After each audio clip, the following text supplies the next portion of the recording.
सरकार बड़े बड़े दावे करती है, विकास भी और विरासत भी।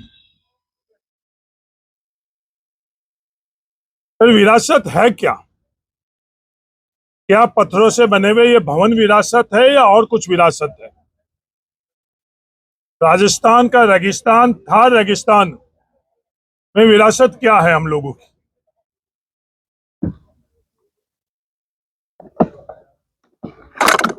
रेगिस्तान में सबसे पहले खेजड़ी आई, फिर जीवन आया और फिर सभ्यता आई। पर उस विरासत खेजड़ी को आज सरकार नजरअंदाज कर रही है। प्रदेश में जो आंदोलन चल रहा है बीकानेर और बाकी दूसरे थार के इलाकों में, उसको नजरअंदाज कर रही है। 10 दिन से ज्यादा समय हो गया है आंदोलन का, पर उस आंदोलन को नजरअंदाज कर रही है। कहने में तो वो कह रही है कि कानून लाएंगे, पर कथनी और करनी में बहुत बड़ा अंतर है। एक तरफ तो सदन में ये कहना और दूसरी तरफ हजारों की संख्या में खेजड़ी को काटना। राजस्थान में आजाद भारत के बाद, संविधान के बाद, अगर सबसे बड़ा किसी कानून से योगदान मिला है वो खातेदारी का अधिकार टीनेंसी एक्ट 1954 से मिला है। उस टीनेंसी एक्ट में उस वक्त के 1954 और उससे पहले की जो परिस्थिति थी, उसमें खेजड़ी को संपत्ति माना गया था, प्रॉपर्टी के तौर पर खेजड़ी को माना गया था और उस आधार के ऊपर कानून बना। पर वो जीवन रेखा को आज खत्म किया जा रहा है, जो लाइफलाइन है थार की। खेजड़ी सिर्फ एक वृक्ष नहीं है। जो नियम बने हुए हैं कि एक पेड़ के बदले दूसरा पेड़ लगाना, खेजड़ी की औसतन उम्र 400 वर्ष है। 60 वर्षों के अंदर खेजड़ी जो पूरा वृक्ष बनती है, पेड़ बनता है।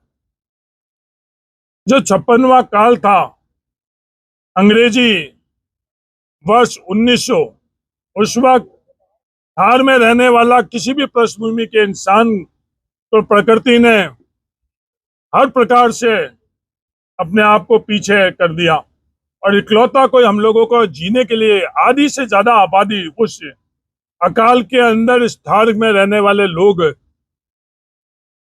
की मृत्यु हो गई थी। जो बचे थे उनको जिंदा रखने के लिए खेजड़ी की छाल खाकर और उस वक्त खेजड़ी ने जीवन दिया। आज सवाल यह है कि उस खेजड़ी को हम नारों तक, विकास भी, विरासत के जैसे नारों, राज्य वृक्ष घोषित करना और उस खेजड़ी को धरातल के ऊपर विलुप्त करना, इन दोनों में से हमको क्या करना चाहिए? आज सदन में भी मैंने ये बात उठाई और आप लोगों के माध्यम से मैं राजस्थान को कहना चाहता हूं कि हमारी पीढ़ी विफल हो रही है। एक वो पीढ़ी थी जिन्होंने खेजड़ी और सिर में चुनना पड़ा था, उन्होंने अपना सिर दिया, खेजड़ी को बचाया। और आज हमारी पीढ़ी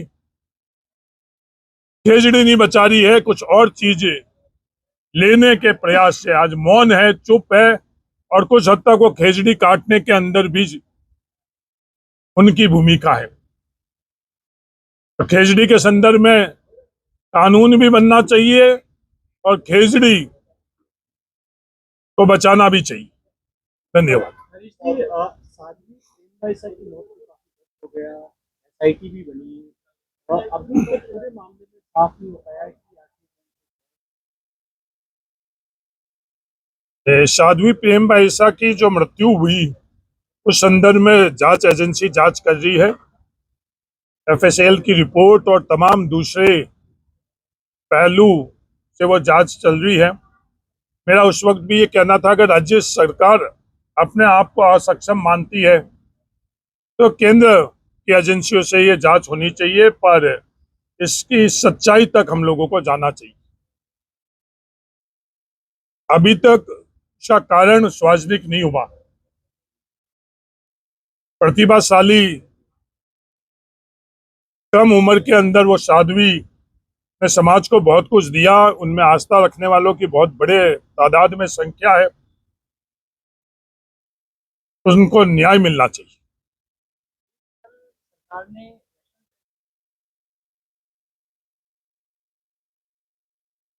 क्या एक और अधीनस्थ सेवा चयन बोर्ड नहीं, देखो, सरकार ने ये स्वीकार तो किया है कि जो व्यवस्था चल रही है वो ठीक नहीं। सबसे पहले तो मैं लगातार ये बात करता आ रहा था और मैं सरकार को धन्यवाद देना चाहता हूं, उन्होंने स्वीकार किया कि आरपीएससी और अधीनस्थ बोर्ड के माध्यम से जो सरकारी नौकरी की व्यवस्था है वो ठीक नहीं। सबसे बड़ी सफलता अगर नौजवानों को, विद्यार्थियों को मिली है तो सरकार की स्वीकार्यता। अब ये किसके माध्यम से निष्पक्ष परीक्षा हुई, सरकार की तरफ से ये बजट में प्रस्ताव रखा गया है, इस पर चर्चा होनी चाहिए। मेरा मानना है कि अब वैज्ञानिक तौर के ऊपर चीजें बहुत आगे बढ़ गई है। आज समय आ चुका है, जो हम लोग आंकड़े देख रहे हैं, चाहे आरएस के अंदर देख लो, उनके इंटरव्यू के संदर्भ में देख लो, फिर ओएमआर और पेपर को जांचना में टेक्नोलॉजी एआई के माध्यम से जांच होनी चाहिए, वहां तक सीमित नहीं रहनी चाहिए।